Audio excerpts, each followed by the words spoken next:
Hello guys, welcome back to App Tutorial, and in this video I'm going to talk about how can you delete your Discord server. So without any further ado, let's dive right into this exciting video. Now in order to do that, you just simply have to open your Discord application, and after that just simply select the server which you want to delete.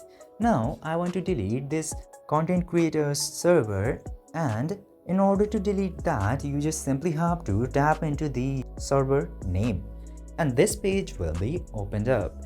And into this page, go over the settings, and after tapping into settings, tap into this overview.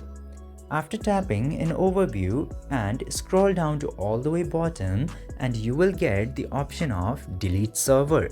Tap into delete server and then tap to yes.